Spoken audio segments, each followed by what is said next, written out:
Your paycheck didn't really change this year. Your rent did.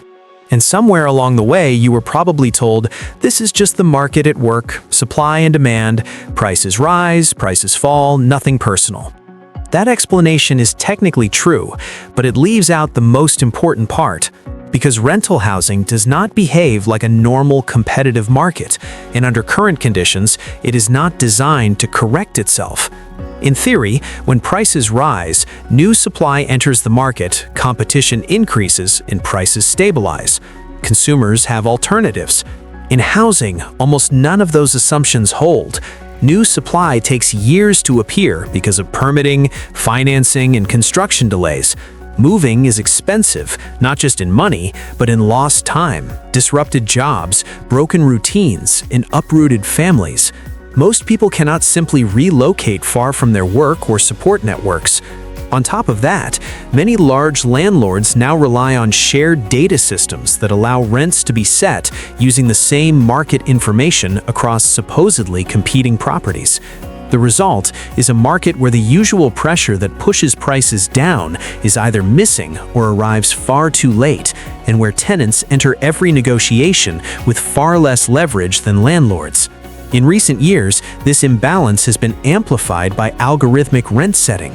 Large property owners increasingly use software that analyzes regional rental data and recommends pricing based on what tenants are most likely to tolerate. When many landlords follow the same recommendations, prices move together. Research shows this coordination can push rents several percentage points higher than true competition would allow.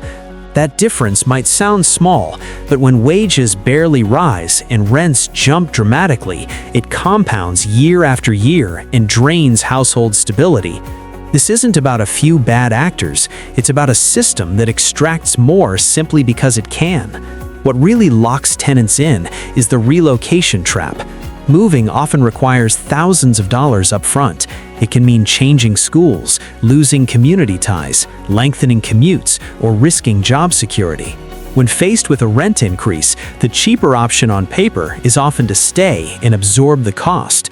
Landlords understand this. Corporate landlords model it. The rent increase isn't set by fairness or productivity. It's set just below the point where moving becomes even more painful. That's not a free market, that's a captive one. Another pressure comes from renovation-driven displacement. Older, more affordable buildings are purchased, upgraded, and reintroduced at much higher prices. Existing tenants are pushed out and cannot afford to return. The supply of truly affordable housing shrinks from the bottom upward, not because demand disappeared, but because those units were converted into higher return assets. In places where rents remain stable relative to income, this didn't happen by accident. Strong tenant protections, limits on rent increases, long-term leases, and public investment in housing change the incentives. Those systems aren't perfect, but they prevent the market from extracting maximum rent from people who have nowhere else to go. Rent keeps rising while pay doesn't, because the rental market, as currently structured, rewards leverage, not balance. It favors ownership over necessity, coordination over competition, and extraction over stability.